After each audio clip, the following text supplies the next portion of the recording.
Assalamualaikum warahmatullahi wabarakatuh. Waalaikumsalam warahmatullahi wabarakatuh. Bismillahirrahmanirrahim. Alhamdulillahi rabbil alamin. Wassalatu wassalamu ala ashrafil anbiya'i wal mursalin, imamil muttaqin, sayyidil ghurril muhajjalin, wa ala alihi wa ashabihil mujahidin at-tahirin. Amma ba'du. Saudara-saudara kaum muslimin rahimakumullah, sesungguhnya gaya hidup seseorang sangat ditentukan oleh cara bagaimana dia memandang hidup ini. Dengan kata lain, bagaimana seseorang memandang hidup, begitulah dia akan hidup. Oleh sebab itu, untuk mengubah keadaan seseorang harus diawali lebih dahulu dengan mengubah caranya memandang kehidupan ini. Itulah sebabnya dalam surah Ar-Ra'd ayat 11 Allah Subhanahu wa ta'ala menjelaskan, Innallaha la yughayyiru ma biqaumin hatta yughayyiru ma bi anfusihim. Allah Subhanahu wa ta'ala tidak akan mengubah nasib dan keadaan satu kaum sampai kaum itu berusaha mengubah apa yang ada di dalam diri mereka sendiri. Yang ada di dalam diri itu tentu tidak lain adalah rule of thinking, bahasa kerennya state of mind, kata orang Kulon, cara berpikir, cara memandang kehidupan yang akan sangat mewarnai cara orang menjalani kehidupan itu sendiri. Oleh karena itu, pada pertemuan kali ini kita akan membicarakan tentang dasar dan tujuan hidup dari seorang muslim di dalam kehidupan ini. Yang pertama, tentang dasar dan landasan hidup. Seorang muslim tak dapat lain mendasarkan kehidupannya dengan Islam. Di dalam mendasari kehidupan dengan Islam ini, Allah Subhanahu wa ta'ala menuntut, Ya ayyuhalladzina amanu dkhulu fis silmi kafah. Hai orang-orang yang beriman, masuklah kamu ke dalam Islam itu secara total, secara utuh, secara seluruhnya. Jangan separuh-separuh, jangan sepotong-sepotong. Mendasari hidup dengan Islam artinya menjadikan Islam sebagai way of life, sebagai rule of thinking, sebagai state of mind di dalam kita memecahkan problema-problema kehidupan, sehingga tidak satu persoalan hidup yang bagaimanapun kecilnya sekalipun yang tidak tersentuh oleh nilai-nilai ajaran agama Islam ini. Kemudian di dalam mendasarkan hidupnya dengan Islam, ia mempunyai satu keyakinan. Pertama, Islam sebagai dasar hidupnya adalah agama yang sesuai dengan fitrah daripada manusia. Allah Subhanahu wa ta'ala pencipta manusia. Allah Subhanahu wa ta'ala yang menurunkan agama Islam. Oleh sebab itu, tentu saja seluruh konsepsi Islam ini sudah diukur sedemikian rupa sesuai dengan kemampuan yang dimiliki oleh manusia. Secara logika bisa kita katakan, pabrik mobil di Jerman misalnya bikin mobil namanya Mercy. Seiring dengan itu dikeluarkannya buku petunjuk. Mobil ini bernama Mercy, kecepatan maksimal sekian ratus kilometer per jam, daya angkutnya sekian ratus kilogram, kalau rusak memperbaikinya ini onderdilnya itu umpamanya. Karena pabriknya yang bikin mobil, lalu pabriknya juga yang mengeluarkan buku petunjuk, tentu buku itu sesuai benar untuk mobilnya. Dan logika mengatakan tidak bisa kita punya mobil Mercy rusak, kita perbaiki dengan menggunakan buku petunjuk yang dikeluarkan oleh pabrik mobil Fiat. Tentu saja mobil makin rusak, acak-acakan dan tidak karu-karuan. Ini artinya, jikalau manusia ingin baik, jikalau manusia ingin mencapai sesuatu yang bernama bahagia, dia harus mengikuti petunjuk yang dikeluarkan oleh yang menciptakan manusia.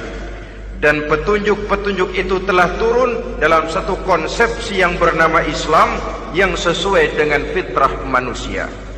Yang kedua, oleh karena keyakinannya bahwa Islam sesuai dengan fitrah manusia, ia pun berkeyakinan bahwa Islam adalah agama untuk seluruh manusia, universal.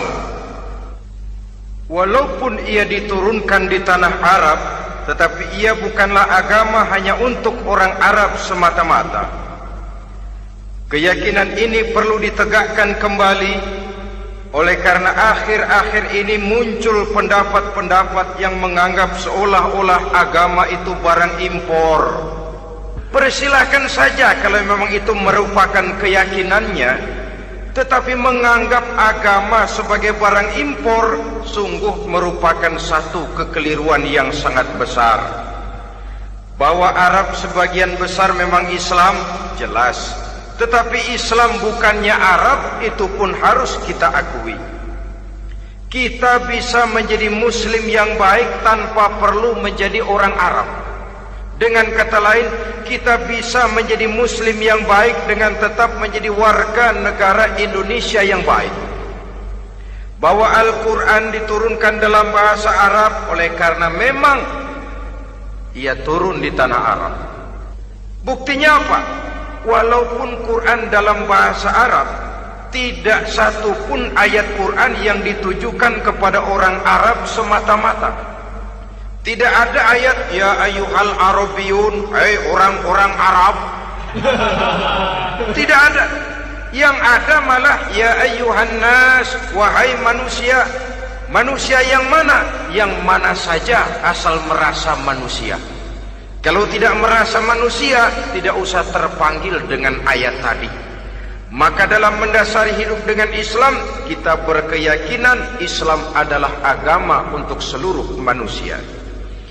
Yang ketiga, di dalam mendasari hidup dengan Islam, kita berkeyakinan Islam adalah agama terakhir yang diturunkan kepada Rasul terakhir.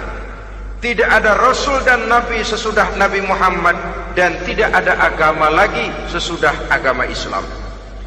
Dasar-dasar keyakinan ini melembaga dalam pribadi kita, membentuk satu keyakinan yang mendasari kehidupan ini, sehingga tidak satu problema yang bagaimanapun kecilnya dalam kehidupan yang tidak tersentuh oleh nilai-nilai Islam.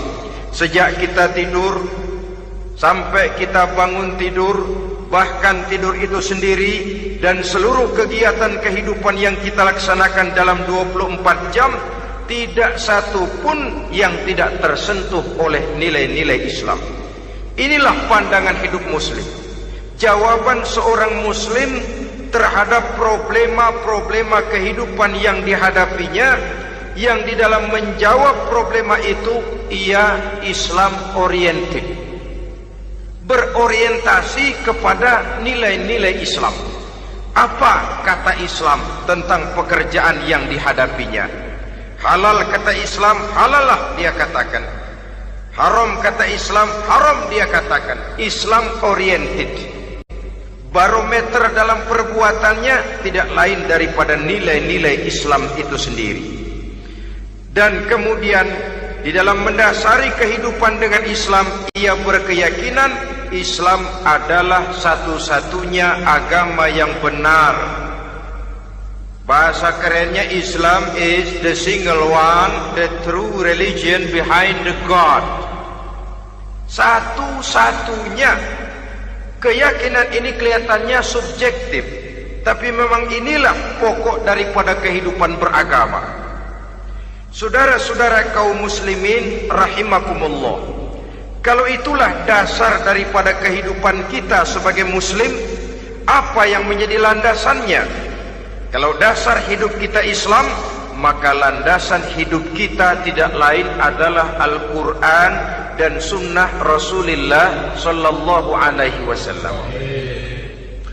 Dunia penuh dengan orang-orang besar, dan setiap orang-orang besar itu mempunyai ajaran-ajaran yang pernah jaya, pernah dikumandangkan, didengung-dengungkan, naik ke panggung sejarah untuk kemudian tenggelam. Satu ajaran hanya akan langgeng, satu ajaran hanya akan tahan lama apabila dia turun dari sumber yang serba maha. Kalau dia turun dari manusia, maka sifatnya hanya musim. Yang namanya musim, saudara-saudara, namanya musim tidak bisa dilarang, tapi kalau sudah selesai habis sendirian. Itu musim namanya. Musim rambutan. Kalau datang musim rambutan, apa bisa dilarang? Gak boleh musim rambutan. Ya tidak bisa, dia akan tumbuh terus. Tapi manakala musimnya habis. Begitulah nasib dari ajaran yang nisbi, relatif dan temporer apabila dia bersumber dari manusia. Maka satu ajaran hanya akan langgeng, tahan lama apabila dia turun dari sumber yang serba maha. Dan itu sudah turun bernama Al-Quranul Karim. Sedangkan sunnah, saudara-saudara, merupakan penjelasan dari apa yang oleh Quran tidak dijelaskan dalam bentuk yang detail, melengkapi apa yang oleh Al-Quran hanya disebutkan dalam bentuk garis besarnya saja. Baik Quran maupun sunnah kita sebut merupakan dasar, landasan yang primer. Sedangkan untuk memahami Quran dan sunnah, kita memerlukan pendapat-pendapat orang yang ahli di bidang itu. Dalam hal ini kita sebut saja dengan ulama. Dan ini merupakan sumber yang sekunder dari landasan hidup kita sebagai seorang muslim. Dua rel ini, Quran dan sunnah, merupakan landasan di mana kereta api Islam ini berjalan. Quran dan sunnah. Saudara-saudara kaum muslimin rahimakumullah, oleh karenanya marilah kita menjadikan Quran dan sunnah ini sebagai imam di dalam kehidupan kita. Bukankah Rasulullah sallallahu alaihi wasallam pernah memberikan pilihan, man ja'alal Qur'ana amamahu qadahu ilal jannah wa man ja'alal Qur'ana khalfahu saqahu ilan nar. Siapa yang meletakkan Quran di depannya, dijadikannya Quran sebagai imam dan dia sebagai makmum, maka Al-Quran akan membimbing dia ke surga. Ya, surga di dunia ini, lebih-lebih lagi surga di akhirat nanti. Sebaliknya, wa man ja'alal Qur'ana khalfahu, siapa yang meletakkan Quran di belakangnya, dia belakangi ajaran dan konsepsi Al-Quran, dia tinggalkan perintah-perintah Al-Quran, maka Al-Quran yang dibelakanginya itu akan mendorong dia ke neraka. Neraka dunia, lebih-lebih neraka di akhirat nanti. Pilihan terserah kita. Jikalau kita mau menjadikan Quran sebagai imam, artinya kita menjadi makmum. Resikonya dimanapun, makmum wajib ikut imam. Imam takbir, makmum takbir, imam ruku, makmum ruku, imam i'tidal, makmum i'tidal. Jikalau Quran imam kita dan kita adalah makmum, maka itu berarti Jikalau ke barat komando Quran, ke barat kita pergi. Jikalau ke timur kata Quran, ke timur kita menuju. Jikalau halal kata Quran, halal kita katakan. Jikalau haram kata Quran, haram kita ucapkan. Itu resikonya kita menjadi makmum, menyusun pola hidup yang lebih Qurani. Tapi sebaliknya, ke barat komando Quran, ke timur kita pergi. Ke utara kata Quran, ke selatan kita menuju. Halal kata Quran, malah kita tidak mau melaksanakannya. Haram kata Quran, kita senang bukan main. Artinya kita mau menjadi makmum, dan Quran kita jadikan sebagai makmum, kita sendiri malah mau menjadi imam. Kita paksa konsepsi Al-Quran itu supaya sesuai dengan naluri kemanusiaan kita. Mengotak-atik hukum, menghalalkan yang haram, mengharamkan yang halal. Dikala itu landasan hidup kita sudah goyah, tidak lagi sebagai landasan tempat kita bertolak, tetapi malah menjadi satu landasan yang kita injak-injak. Sesungguhnya saudara-saudara, Quran tidak akan membawa berkah, tidak akan menjadi rahmatun wa syifaun lil mu'minin, menjadi penyembuh, menjadi rahmah bagi orang-orang beriman, apabila yang kita baca itu kita injak-injak di dalam kehidupan. Upaya menyusun hidup yang lebih Qurani ini seiring dengan usaha kita menjadi warga negara yang baik. Yang saya katakan di awal tadi, tidak saling dan tidak harus saling bertentangan. Jadi dengan demikian, dasar hidup kita sebagai muslim adalah Islam, dan landasan hidup kita tidak lain adalah Al-Quran dan sunnah Rasulullah Sallallahu Alaihi Wasallam. Ini landasan tempat kita bertolak. Ini yang mewarnai gaya kehidupan kita. Apapun yang mau kita lakukan, tempat kita bertanya lebih dahulu Quran dan sunnah. Saya mau melakukan pekerjaan ini, apa kata Quran? Saya mau pergi ke tempat ini, apa kata Quran? Saya mau berusaha dengan mengerjakan perusahaan ini, apa kata Quran? Merupakan landasan daripada kehidupan kita. Ini yang saya katakan tadi, membentuk rule of thinking, state of mind, bahwa gaya kehidupan kita diwarnai oleh landasan hidup yang bertumpu pada ajaran Al-Quranul Karim dan sunnah Rasulullah Sallallahu Alaihi Wasallam. Baiklah ya, ini yang pertama tentang dasar dan landasan hidup. Yang kedua tentang tujuan hidup.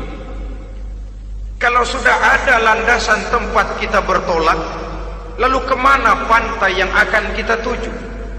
Mau apa sih kita hidup ini? Berleha-leha, menjalani acara rutin, bangun tidur sampai tidur lagi, kemudian besok begitu lagi, sampai menunggu datangnya sang ajal? Atau ada satu tujuan yang akan kita capai di dalam kehidupan ini? Apabila kita teliti, maka Al-Quran mengajarkan tujuan hidup setiap muslim pada dasarnya ada dua.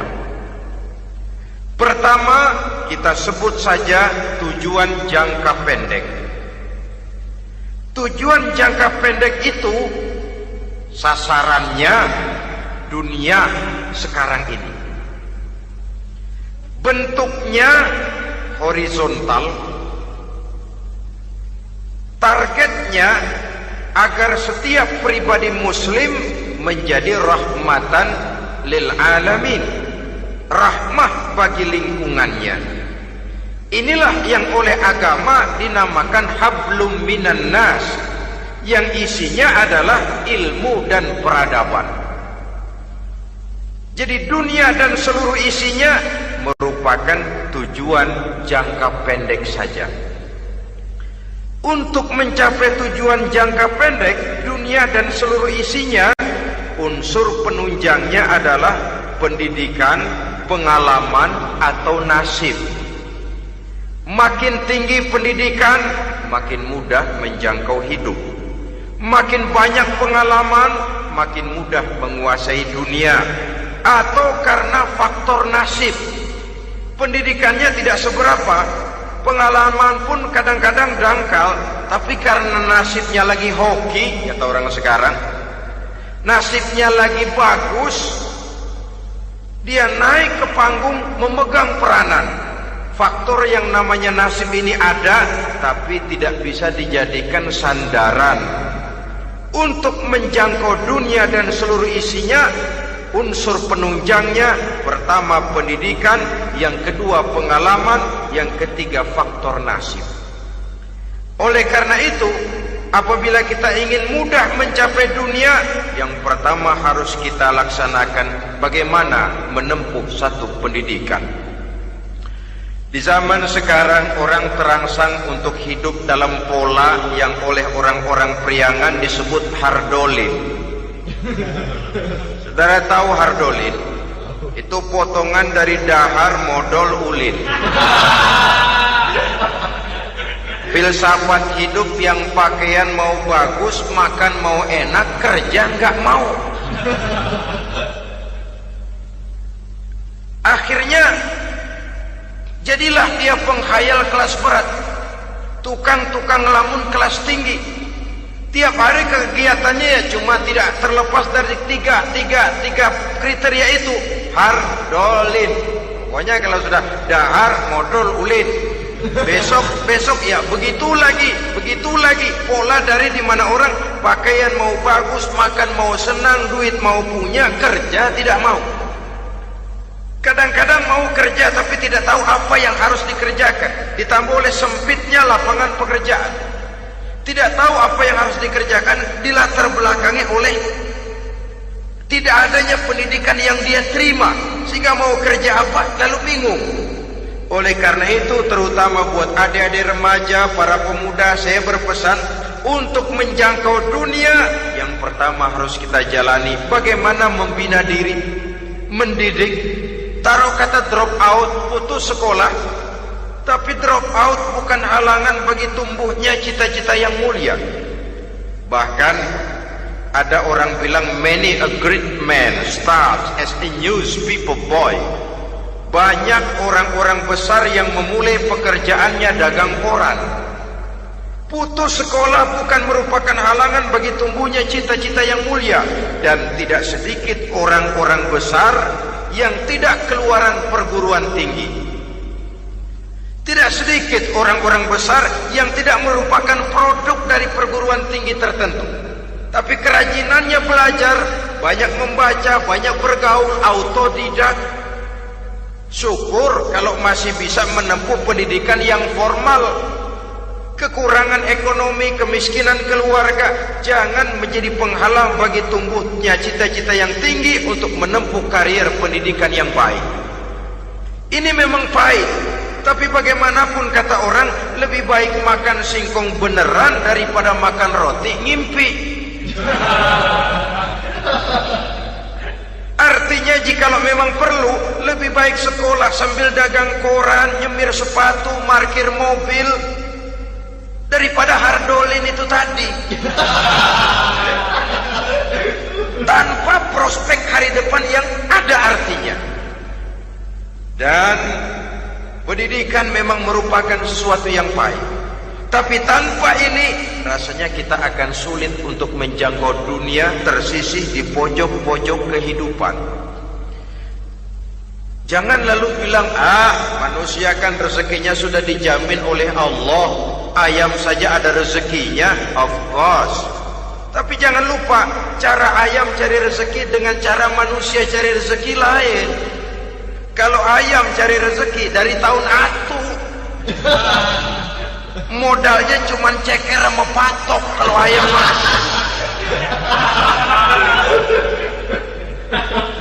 asal bisa nyeker, bisa matok, ayam dapat rezeki. Pokoknya kertok dah. Tapi manusia cari rezeki, dia harus cari lapangan kerja. Lapangan kerja sulit.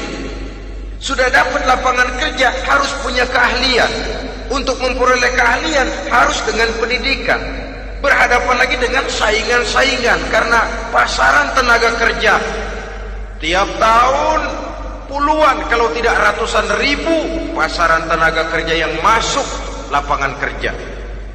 Ini kenyataan. Semakin ke depan oleh tingginya tensi ekonomi, oleh persaingan hidup yang makin tajam, oleh makin menggejalanya pola pikir industrialis yang membuat manusia individu, nilai-nilai semacam ini akan terasa makin berat. Oleh karenanya tanpa pendidikan sulit untuk menjangkau dunia. Yang kedua, pengalaman, tenaga expert. Sehingga orang mengatakan experience is the best teacher. Pengalaman adalah guru yang paling bijaksana. Dengan pengalaman kita makin dewasa.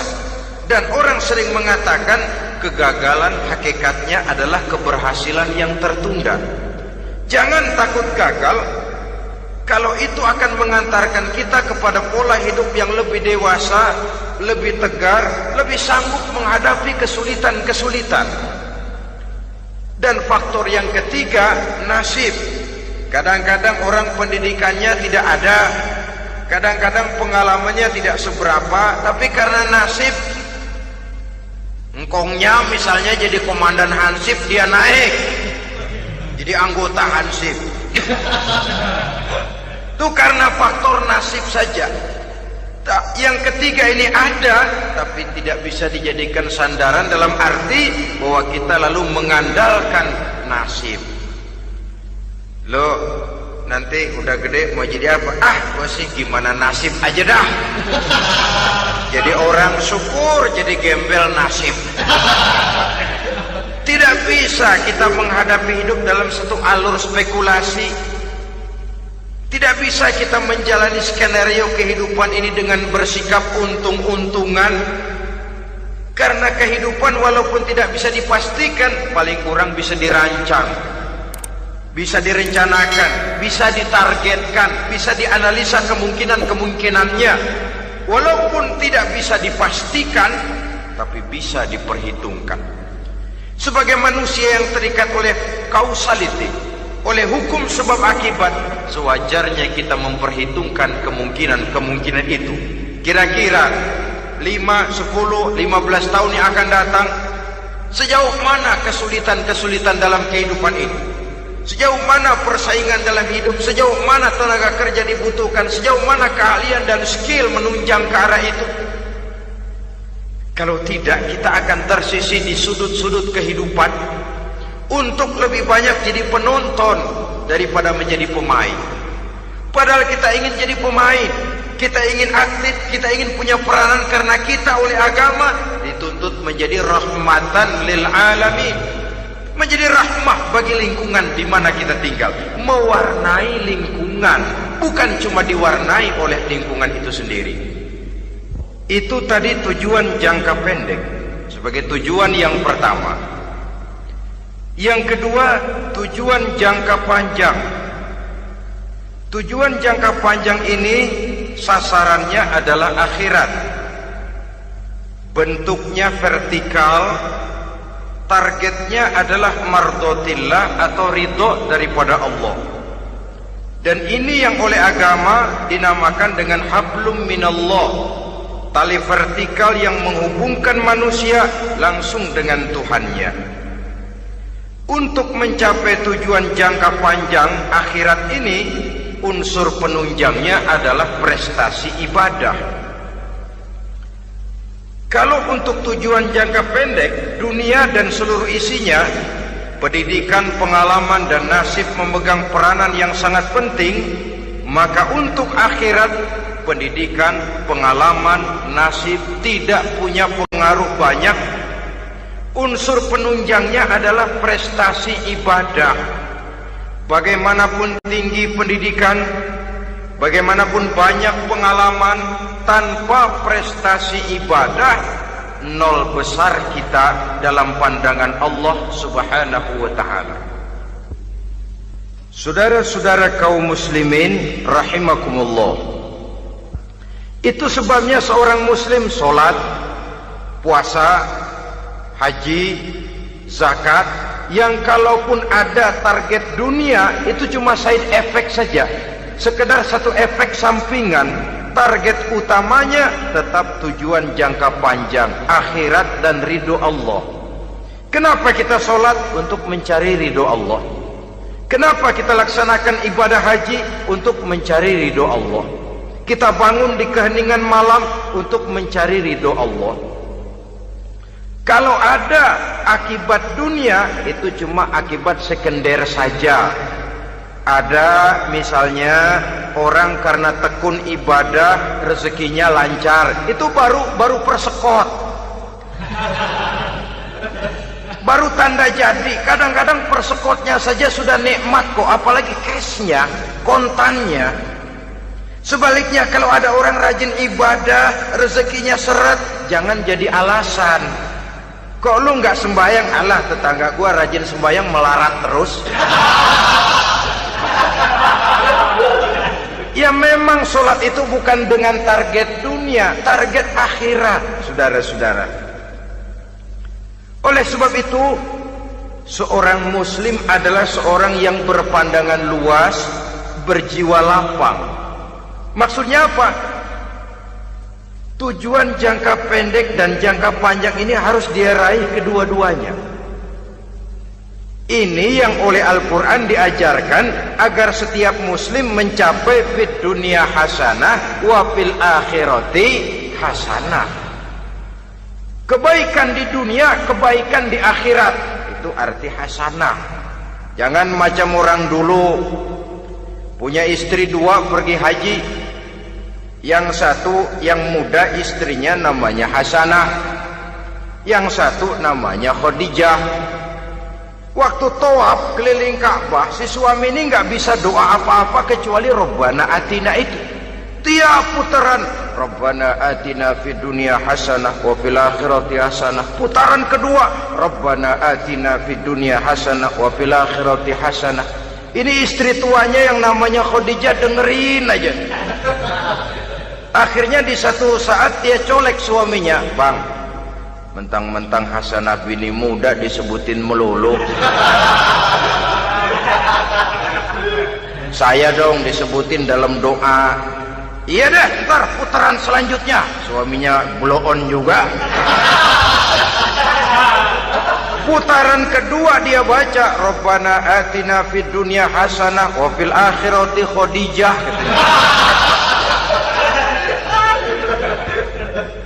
Saudara-saudara, itu makna refleksi daripada doa tadi itu, doa sapu jagat. Kita ingin fid dunya hasanah wa fil akhirati hasanah. Tujuan jangka pendek dunia tercapai, tujuan jangka panjang akhirat dan ridho Allah juga tergapai. Oleh sebab itu Al-Quran menjelaskan, wabtaghi fima atakallahu ad-daral akhirah wa la tansa nasibaka minad dunya. Dengan karunia yang diberikan Allah kepadamu, carilah bahagia akhirat. Wa la tansa nasibaka minad dunya, tetapi jangan lupakan bagianmu dalam kehidupan di dunia ini. Cari akhirat, utamakan akhirat dengan tidak usah melupakan jatahmu di dunia. Kenapa saya katakan seorang muslim berjiwa besar? Sebab andai kata dia gagal mencapai tujuan jangka pendek, andai kata dia gagal di dunia, dan dia oleh Islam diajarkan jangan sampai gagal, tapi andai kata dia gagal, dia masih punya tujuan jangka panjang, akhirat dan ridho Allah. Dia masih bisa menghibur diri, biarlah di dunia kita sederhana, bahkan biarlah susah di dunia, asal di akhirat kita bahagia. Orang yang tidak punya pandangan hidup semacam ini, sorgalah dunia ini, segalanya telah tertumpu di sini. Bila umurnya selesai, ajalnya datang, selesai sudah, sorganya sampai di situ, dan dia tidak punya pengharapan lain di belakang itu. Maka seluruhnya bertumpu pada kehidupan di dunia, padahal dunia seperti air laut, makin diminum makin haus, makin kering tenggorokan. Dunia yang diperturutkan menyeret manusia ke dalam lingkaran setan, terjebak dalam sifat yang namanya tamak bin rakus alias serakah.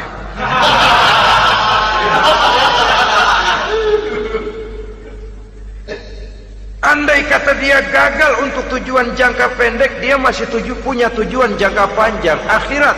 Dia masih sanggup berkata, biar di dunia kita sederhana, bahkan biar kebelangsak sengsara susah di dunia, asal di akhirat kita bisa bahagia. Kan masih ada harapan. Yang paling bangpak, paling rusak betul, sudah di dunia sengsara, di akhirat celaka. Di dunia rumahnya gubuk, pinggir kali miring, asal hujan bocor, utang selebar warung. Bayang kagak, ngaji enggak, puasa enggak, saban malam merit mulu. Saudara hadirin yang saya hormati, lalu kapan mau bahagia kalau sudah di sini susah, di sana akan susah juga. Ini yang pertama, seorang muslim, seorang yang optimis, berjiwa besar, luas pandangan. Kegagalan dia dalam jangka pendek tidak menyebabkan dia melupakan tujuan jangka panjang. Yang kedua, positifnya apa?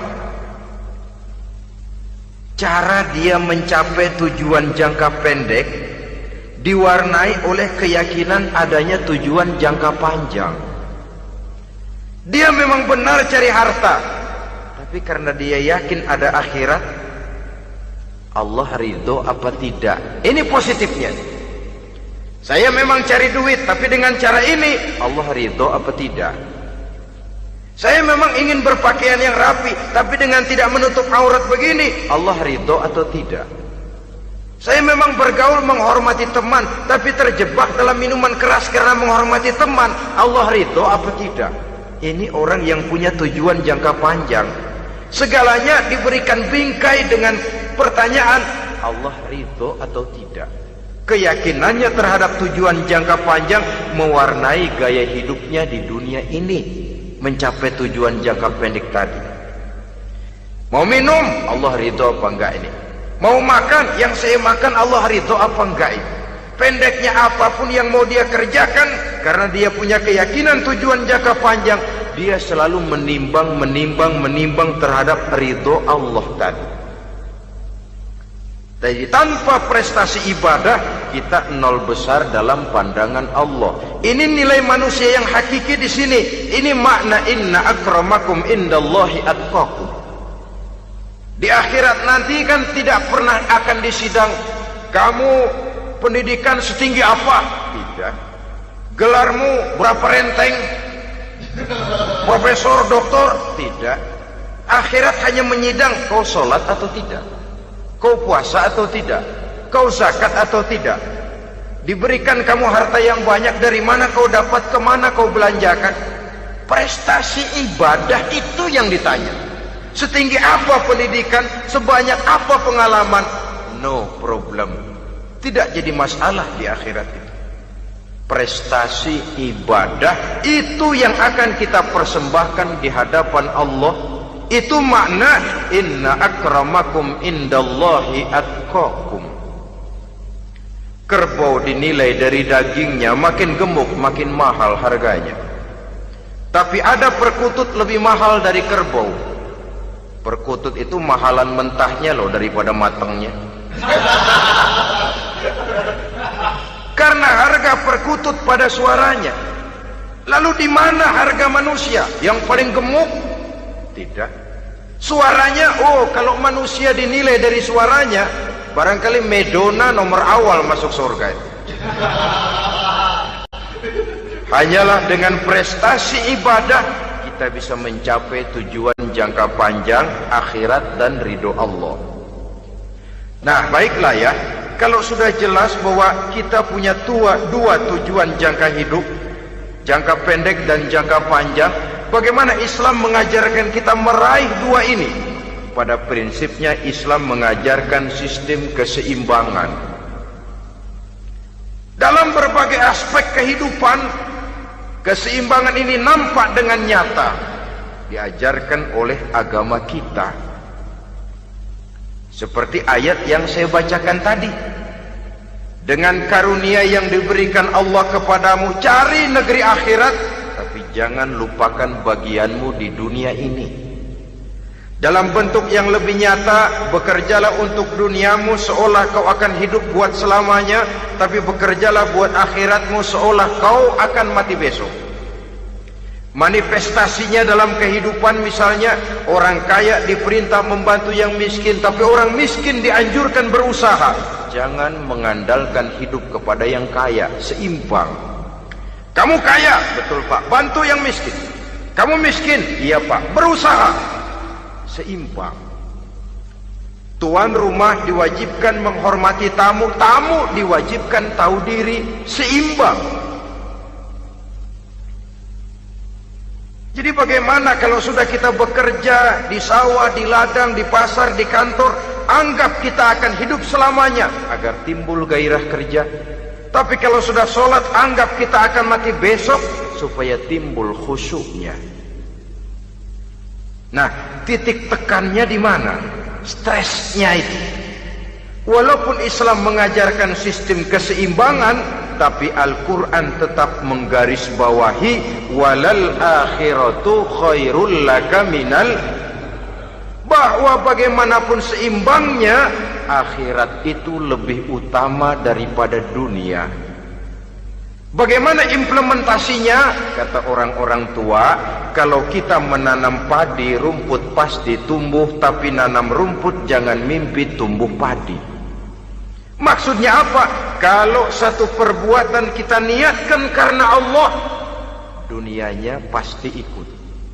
Tapi kalau satu perbuatan diniatkan karena dunia semata-mata, akhirat akan hilang. Sebab itu, biasakanlah berbuat sesuatu baik untuk tujuan jangka pendek, lebih-lebih untuk tujuan jangka panjang, dengan motif lillahi ta'ala. Jadi saya ulangi, satu perbuatan kalau sudah diniatkan karena Allah, dunia biasanya ikut.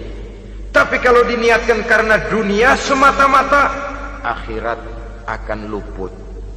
Padahal itu titik tekannya, walal akhiratu khairul laka minal ula. Saudara-saudara kaum muslimin rahimakumullah, ini tujuan hidup. Jadi landasan tempat kita bertolak sudah jelas, pantai yang akan kita tuju dalam kehidupan ini juga sudah nyata. Kita ingin mencapai apa yang dinamakan fid dunya hasanah wa fil akhirati hasanah. Untuk itu perlu ada keseimbangan, tetapi titik tekannya tetap akhirat lebih utama daripada kehidupan dunia ini. Sekarang kalau sudah ada dasar hidup, sudah ada tujuan yang akan kita capai, tentu harus ada alat untuk mencapainya. Semuanya perlu sarana. Bahkan pada hakikatnya dalam kaidah usul fikih, para ulama mengajarkan lil wasail hukmul maqasid. Sarana dan tujuan hukumnya sama. Ini mestinya mendidik umat Islam jadi pinter. Jangan cuma berpikir melaksanakan satu pekerjaan, tapi juga berpikir menciptakan sarana untuk terwujudnya pekerjaan itu.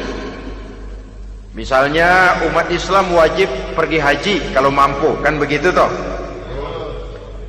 Kalau dia umat Islam Indonesia, tentu pergi hajinya ke Mekah. Mekah, Jeddah, Mekah, Indonesia, perlu sarana angkutan untuk sampai ke sana. Kapal laut, kapal udara. Artinya umat Islam harus maju di bidang teknologi, bisa menciptakan pesawat, bisa menciptakan kapal laut, sarana yang akan menyampaikan dia untuk bisa melaksanakan ibadah haji. Selama ini kita bertumpu kepada pemikiran, pokoknya kan yang penting gue pergi haji, pakai apa kayak gue punya duit. Dari segi pribadi memang barangkali begitu, tapi sebagai umat yang harus mencapai kemajuan, apabila diperintahkan melaksanakan sesuatu, kita pun hakikatnya dituntut menciptakan sarana untuk menunjang pelaksanaan sesuatu itu sendiri. Agama mengajarkan an-nazafatu minal iman, kebersihan sebagian daripada iman. Siapa yang menciptakan mesin cuci? sabun-sabun keras, deterjen, rinso dan lain sebagainya. Siapa yang menciptakan air condition, pembersih ruangan? Kita hanya berpikir pokoknya kan bersih, mau pakai apa kek. Kita jarang yang berpikir kepada pewujudan teknologi modern untuk menerjemahkan hadis itu. Syukurlah belakangan ini sudah muncul teknokrat-teknokrat muslim yang dijiwai oleh semangat Al-Quran, membuka tabir rahasia konsepsi Islam di lapangan teknologi modern, yang makin lama makin menunjukkan tuntutan kebutuhan daripada umat itu sendiri. Dengan demikian, apabila ada tujuan hidup, kita memerlukan alat untuk mencapai tujuan tadi. Supaya tujuan fid dunya hasanah wa fil akhirati hasanah tercapai, apa alat yang harus kita pakai? Kita lihat surah At-Taubah ayat 111 memberikan jawaban. Innallaha ashtara minal mu'minina anfusahum wa amwalahum bi anna lahumul jannah. Sesungguhnya Allah telah membeli dari orang-orang beriman diri mereka, harta mereka, bahwa sesungguhnya bagi mereka adalah surga. Coba kita simak ayat ini sejenak, akan nampak dengan jelas bahwa ayat ini hakikatnya merupakan satu transaksi yang nyata benar antara kita dengan Allah. Transaksi jual beli sudah terjadi, dan itu langsung dengan Allah, tertuang dalam pernyataan Quran. Pembeli Allah, penjual kita orang-orang beriman, dagangannya adalah anfus dan amwal, harganya adalah surga. Itu sudah tanda tangan pernyataan kita siap jual beli ya Allah. Apalagi baiat kita apa? Inna solati wa nusuki wa mahyaya wa mamati lillahi rabbil alamin. Solatku, ibadahku, hidup dan matiku cuma untuk Allah, Tuhan seru sekalian alam. Minimalnya 5 kali sehari semalam baiat ini kita ulang dan kita ulang. Kenapa lalu kita tidak konsekuen? Dalam konteksnya dengan persoalan, maka alat hidup kita itu ada 2. Pertama, anfus. Ini bentuk mufrad dari jamaknya, bentuk jamak dari mufrad nafsun. Biasa diterjemahkan dengan diri. Yang dimaksud dengan diri adalah kepribadian. Yang dimaksud dengan kepribadian ialah kekayaan yang kita miliki dalam kepribadian kita. Artinya bisa tenaga, pikiran, konsep, gagasan, wewenang, ide, pangkat, jabatan, kemampuan, keahlian, skill, itu semuanya masuk ke dalam anfus, diri. Sedangkan amwal bentuk jamak dari mufrad malun, biasa diterjemahkan dengan harta. Pengertian di sini ialah seluruh bentuk-bentuk materi yang berada di bawah kekuasaan kita. Bisa rumah, bisa uang, bisa tanah, bisa kebun, bisa pabrik, bisa peternakan, itu semuanya amwal. Nah, baik anfus maupun amwal, diri, tenaga kek, pikiran kek, harta kek, pangkat kek, jabatan kek, wewenang kek, keahlian kek, untuk tujuan jangka pendek harus jadi rahmah bagi lingkungan. Untuk tujuan jangka panjang harus menunjang jalan menuju ridho Allah. Jadi kalau pangkat kita menjauhkan kita dari ridho Allah, itu bukan nikmat tuh, azab. Punya pangkat bukan melakukan kebaikan, malah melakukan kejahatan, setidak-tidaknya berdiri di belakang kejahatan, melindungi perbuatan-perbuatan munkar. Dalam kelas kakap melindungi korupsi, dalam kelas teri jadi backing tukang koprok. Umpamanya itu sudah menyalahi alat tidak digunakan untuk mencapai tujuan. Itu untuk tujuan jangka pendek. Lalu amwal, harta, uang, tanah, rumah, kebun, untuk tujuan jangka pendek harus menjadi rahmah bagi lingkungan. Sedang untuk tujuan jangka panjang, baik diri maupun harta harus menunjang jalan menuju ridho Allah, harus meningkatkan prestasi ibadah kita kepada Allah Subhanahu wa ta'ala. Malah yang namanya amwal ini tanggung jawabnya lebih berat loh saudara. Kalau saudara diberikan ilmu, sidang akhirat cuma satu, ilmumu kau amalkan untuk apa? Saudara diberikan umur panjang, pengadilan akhirat cuma bertanya satu, umurmu kau habiskan di mana? Tapi saudara diberikan harta, pertanyaan akhirat dua, hartamu kau dapat dari mana? Kau belanjakan kemana? Dari mananya dan kemananya ditanya, depan belakang. Wah, kadang-kadang kan ada orang hartanya didapat dari jalan yang halal, dibelanjakan di jalan haram. Kerja peras keringat banting tulang setengah mati, begitu dapat duit beli buntutan, muter-muter kertas cari kode. Didapat dari jalan halal, dibelanjakan di jalan haram. Atau didapat dari cara yang haram, dibelanjakan di jalan yang baik. Menang judi, nyumbang pesantren. Nabi mengajarkan innallaha thayyibun la yaqbalu illa thayyib. Allah itu baik dan hanya menerima yang baik-baik saja. Tidak bisa mencuci kain dengan air najis. Kain akan tetap kotor. Saudara-saudara kaum muslimin rahimakumullah. Oleh karenanya masalahnya terpulang kepada kita, pandai-pandailah membagi orientasi. Suatu saat tenggelam kita dalam kesibukan dunia dan seluruh isinya untuk mencapai tujuan jangka pendek. Lain saat tenggelam kita memfanakan diri untuk mencapai tujuan jangka panjang, akhirat dan ridho Allah. Karena kehidupan ini bukan berjalan tanpa batas. Umur ini bukan satu karunia tanpa pertanggungan jawab. Satu saat setuju atau tidak, rela atau terpaksa, kita akan sampai kepada garis finish daripada perjalanan kehidupan dunia ini, yang memang merupakan satu perjalanan panjang, a walking tall, kata orang Kulon. A walking tall, satu jalan yang demikian jauhnya. Entah kita akan sampai ke garis finish. Bila datang ajal, senja kehidupan datang, malam menyelimuti.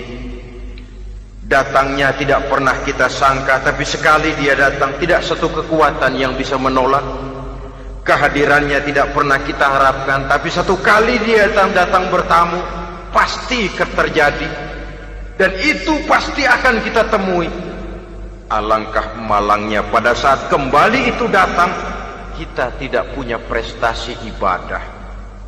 Lalu apa artinya prestasi dunia? Apa artinya tujuan jangka pendek kalau kita harus kehilangan tujuan jangka panjang?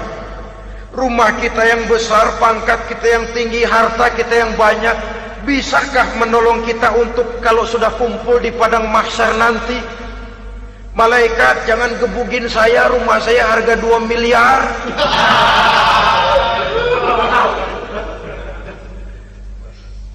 Sudahlah malaikat, damai saja, itu Rolls Royce saya. Pakai saja malaikat, pakai. Kata malaikat, gue budak, gue nggak butuh gituan. Hanya prestasi ibadah yang bisa menyelamatkan kita pada kondisi semacam itu.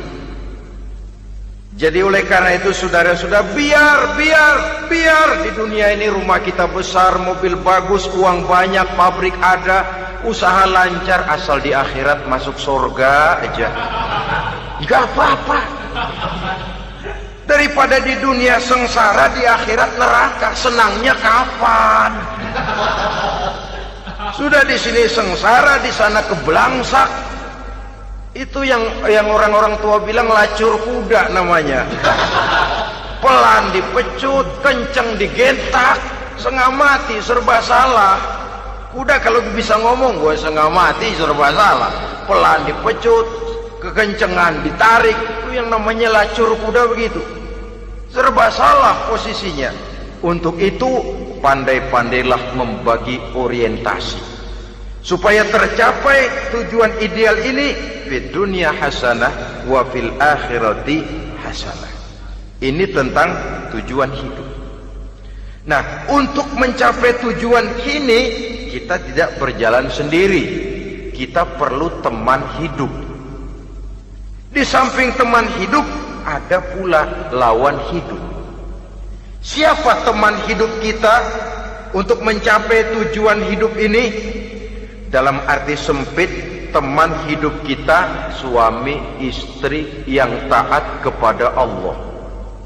Suami istri lebih dari sekedar satu pasangan, juga saling melengkapi, merupakan bagian daripada kehidupan.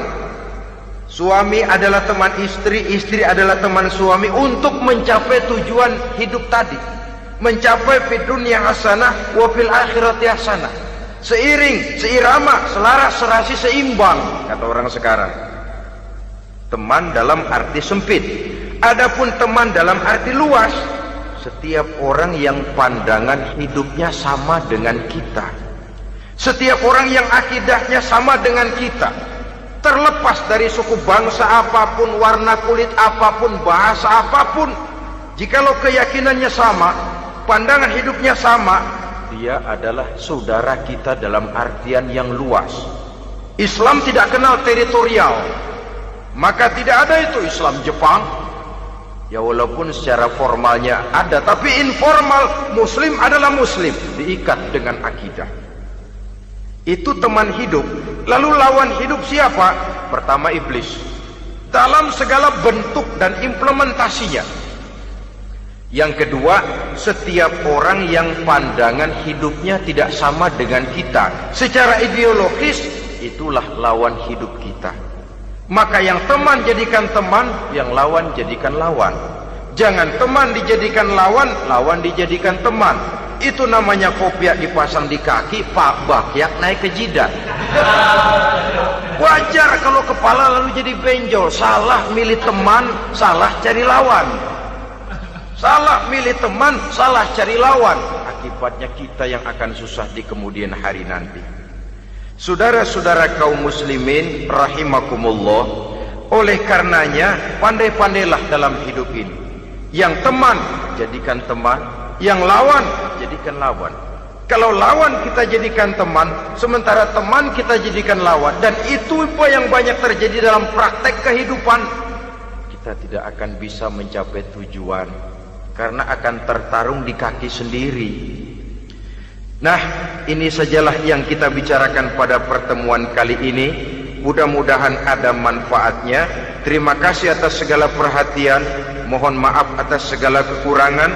Usikum wa nafsi bitaqwallah. Wassalamualaikum warahmatullahi wabarakatuh. Waalaikumsalam.